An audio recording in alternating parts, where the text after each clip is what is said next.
Welcome to Monuments, a tribute to the Barbadian family, we loyal sons and daughters all. I'm Sherwood McCaskey. As always, thanks for joining us. On Friday, the 9th of December, the finalists in the Tribute to the Family Monument competition assembled in the courtyard of our parliament to learn which of the three designs would adorn this space known as National Hero Square. MP for the city of Bridgetown, Corey Lane, in addressing the assembled company, traced the connecting dots and pointed to the importance of a special tribute to the family. When this competition was announced, I was contacted as the MP for the city to get my thoughts on the idea of having the theme, the journey of a family.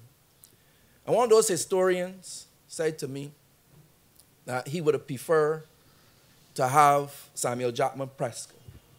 And immediately it came to my mind, it's not a bad idea. We have tributes to him right here. We have opportunities for even more tributes.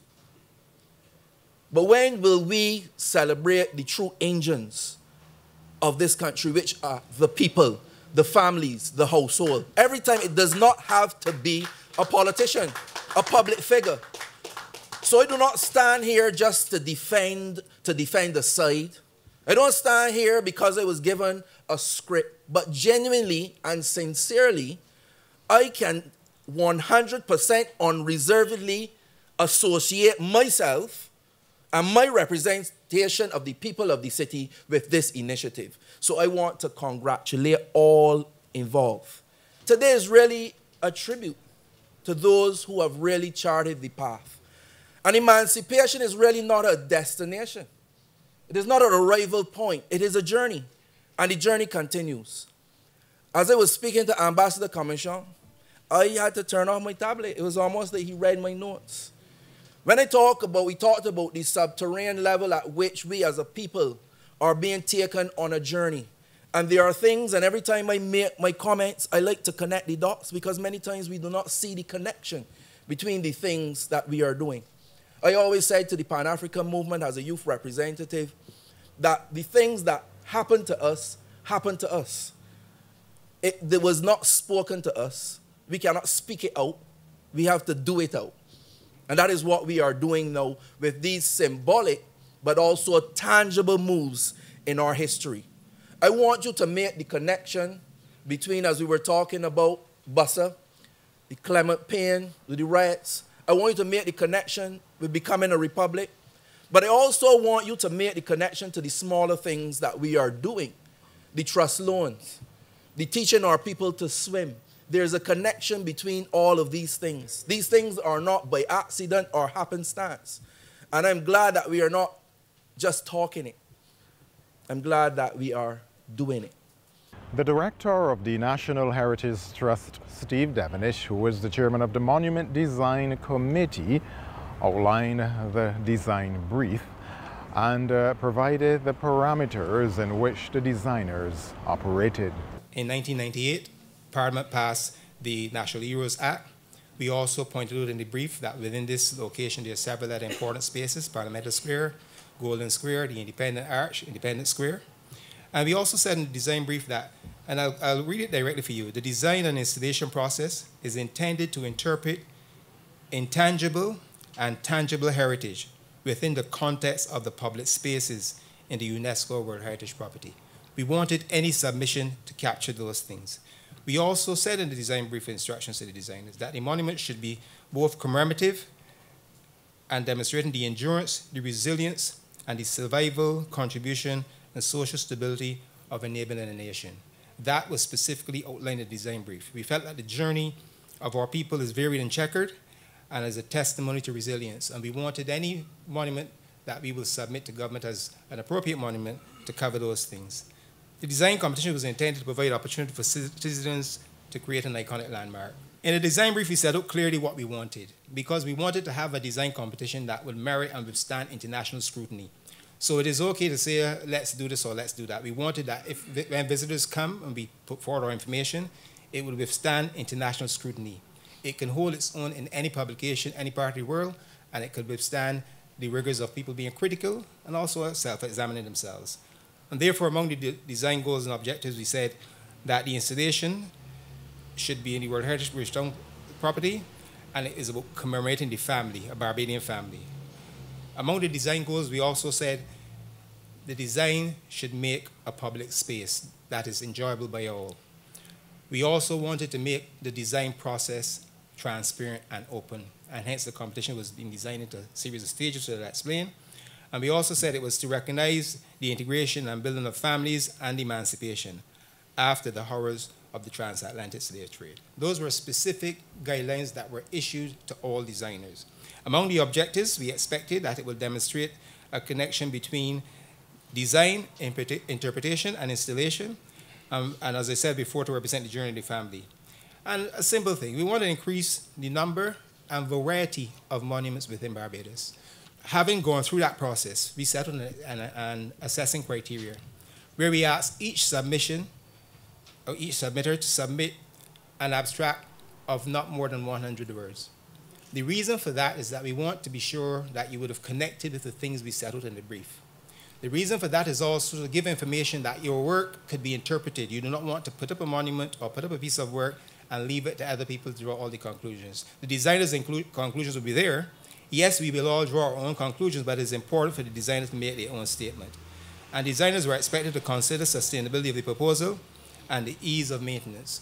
We know whatever you put up, whether it's a tree or a rock, people will ask about costs. We will all get these testing things, but as designers and as people in business, we must stand up and educate our people and realize that regardless of how tough times are, there are certain signposts in life that occur to you, whether you inform them or you do not. Mr. Devonish continues by outlining the various stages of the process. Stage one, where we place the advertisement, the public call for submissions, the public call for designs, and there was a cutoff point by which we answered any queries, answered any clarification, and that was stage one, because you don't want to have the submission in isolation. Stage two, those that were submitted were placed on public exhibition at the ministry, and again, we had it on for 4 to 5 days, and there were lots of interesting comments, people for, people against, but the whole idea is that you should not develop public art without testing the pulse of the public. And we felt that was very important. The next stage was we selected what we considered to be the 3 finalists, and then those people were invited to provide more detailed design in terms of what their competition is about, a more fine-tuning situation. And the 4th stage, which will happen after the day, is that whichever one is the winner, the committee will meet with that group to then further harmonize and see what it has been, confirm costs, scale, and all the other things that are necessary for good art to be installed properly in a significant place such as the city of Bridgetown. Now, submitting your work to scrutiny is always a challenge for designers and creative people. And also, so some people say, well, why submit something when I get paid for it? And then there's some people say, you should contribute to your state and don't worry about costs. Those of you in the creative industry know that if you're living by this stuff, you need money. You cannot just decide that people's art and people's creativity is worthless. And for that reason, there are 2 things we do. One, in terms of recognition, we ensure that every submission, every artist who submitted received a certificate of participation, because it is a milestone and it is your testimony of your part in the journey. And it is important for each submission to recognize whether you win or whether you did not submit. Once you participated, you should recognize that. And we felt by providing the certificate of participation to all those who submitted, that milestone in a personal life would be marked for that person to pass on to their children and children's children. The second thing, we felt that when you get down to the finalists, we are asking for more. We are asking for more work. We are asking for their time, and therefore there should be a monetary award. And for that reason, the monetary awards were distributed in the form of the 3rd place to be $3,000, first runner-up $7,000, and the first $15,000.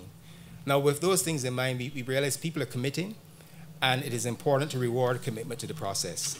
And when you put all that together, people say, well, judging that and entering that, I know about that. What we did is we assembled a team that would be capable of taking the division of culture. They usually say from idea to enterprise, but we'll say from idea to construction. And therefore, we did not keep just designers on the first phase. The team is consistent all about. We've got an architect and sculptor on board. We've got a senior lecturer in history. We've got representatives from the reparation and franchising movement. We also have the director of culture policy research and division of culture.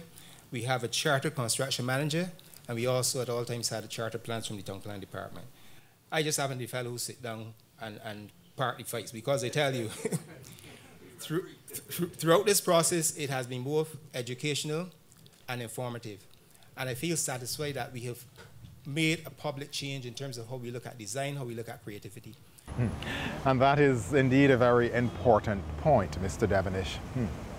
Minister in the Prime Minister's office, Dr. Chantel Monroe-Knight, in a sense, embellishes Steve Devenish's point and speaks of a country that is truly maturing, accepting and cherishing its identity.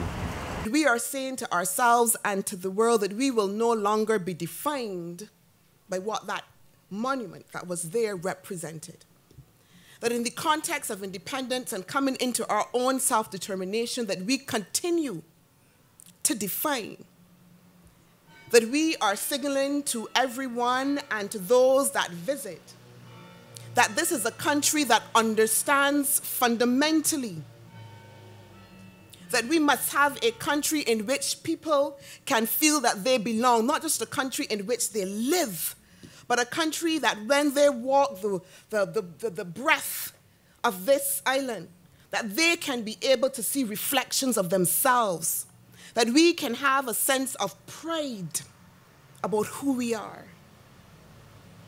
When we became a republic, it wasn't, as some suggest, a repudiation of our independence and independence project.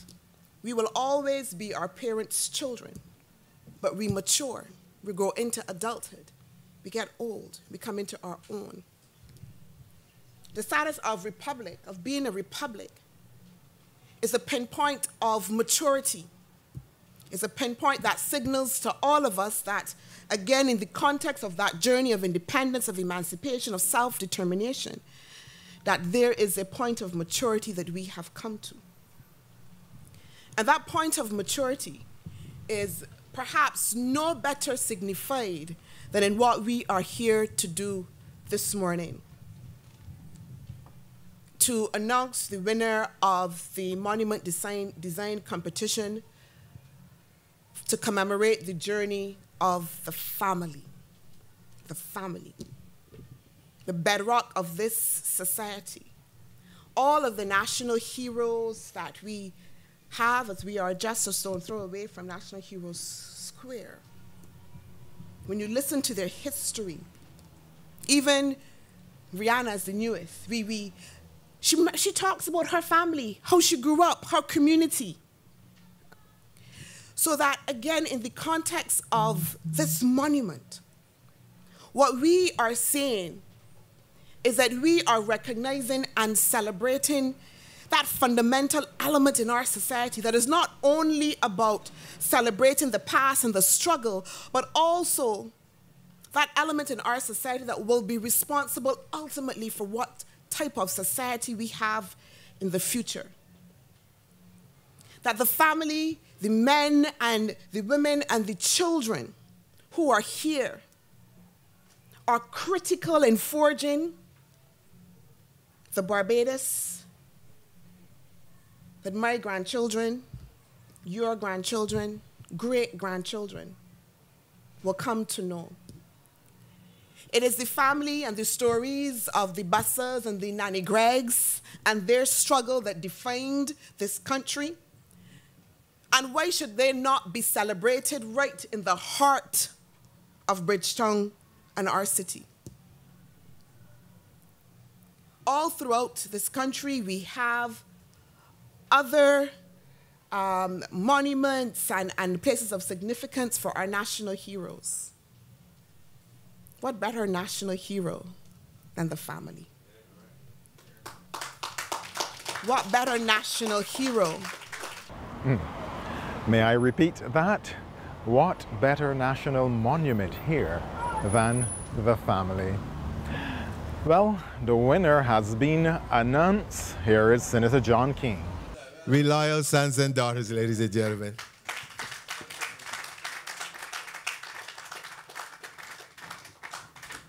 It would be fitting, or it is fitting now, to have an overview of the design, and so we're going to ask the winners to come to the podium and just give our audience a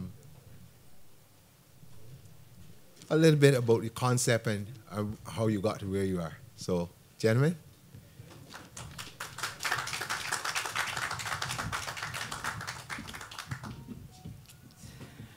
Hi, good morning, everybody.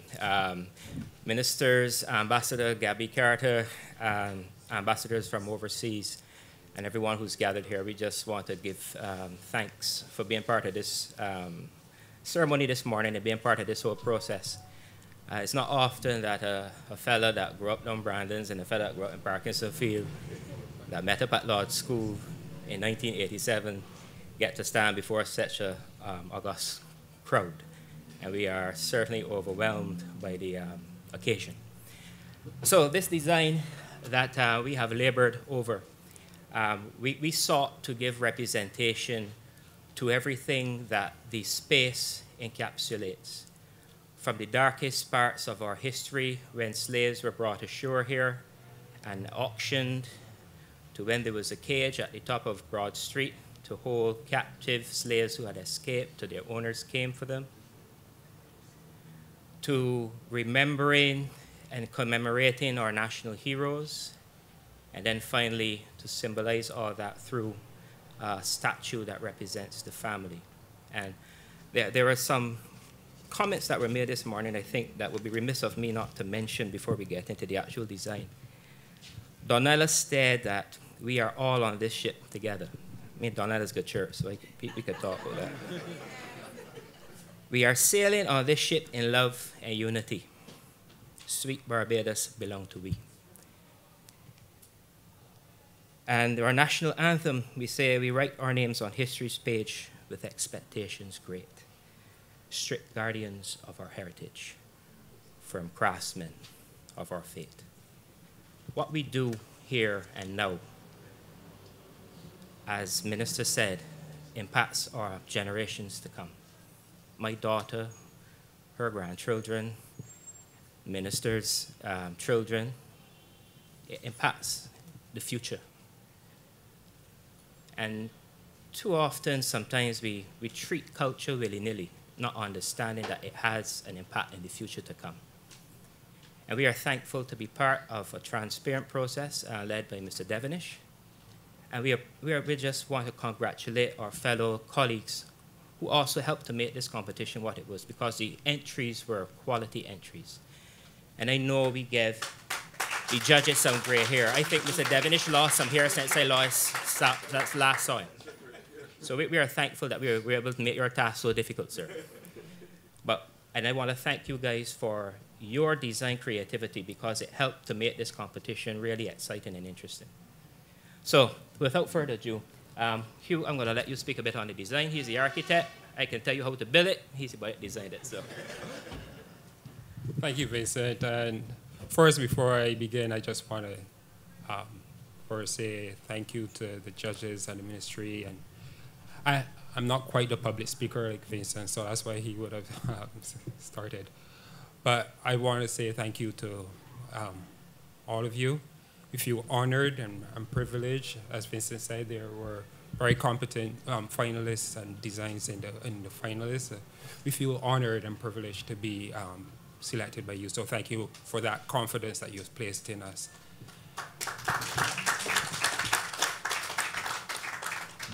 So the design of the We Loyal Sons and Daughters Hall monument, we tried to tell the story of the Barbadian family, both past and present.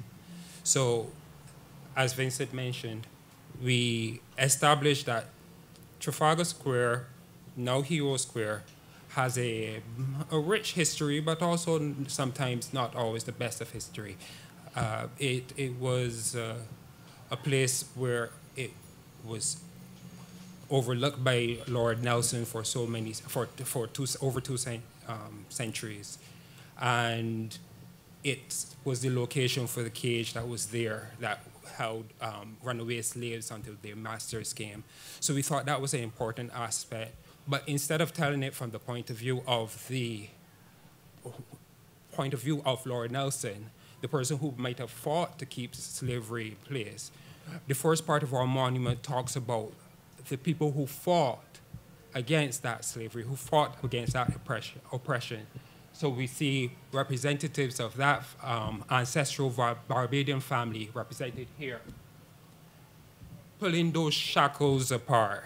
So these are representatives of the original or ancestral Barbadian family, and we represented them pulling apart oppression, represented by shackles and by chains, which you see in the paving as well. From there, in the middle, our modern Barbadian family, the real heroes of our society, were able to rise, not only rise, but also rise above those shackles, now being the tallest, most prominent thing in the middle of the monument. But we also recognize that from the Barbadian family, from all of our Barbadian families throughout our generations, that all heroes came, whether our national heroes or even heroes among us today. We are all heroes in our own right, and we want to see that to recognize that all heroes and all people came from that Barbadian family. So that's why you then see them represented, all our national heroes are represented by these heroes, what we call steles. That shows description of the monument, of the hero and their impact and their involvement in our history. So again, that is the essence of our monument, to just show the history and the journey of the Barbadian family from past to present, and to look forward towards the future.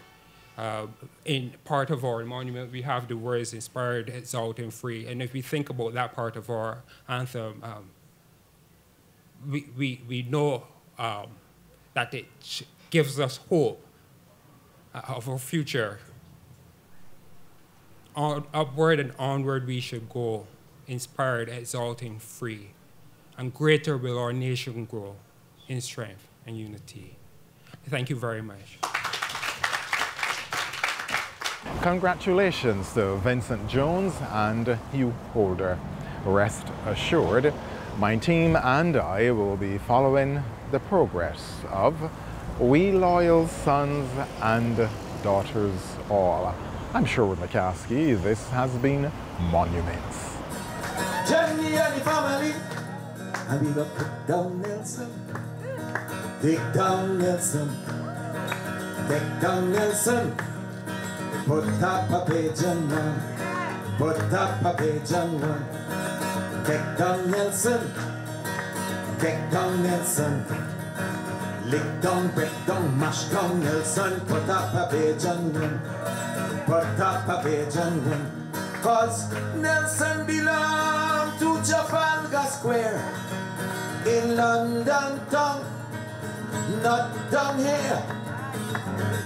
Nelson belonged to Trafalgar Square in London town, not we Ireland. Take down Nelson. Yes, we take down Nelson. We take down, lick down, break down Nelson. Put up a page on one. Put up a page on one. Cause it remind me of the British Crown. Remind me how we used to bow down. Remind me when things were so mean. We had to sing God save the Queen. I say take him down. We take him down. We take him down. Look, we take him down. Who said to take him down? I say take it down. Take down, lick down, break down, mash down. Take down, lick down, mash down. Yeah.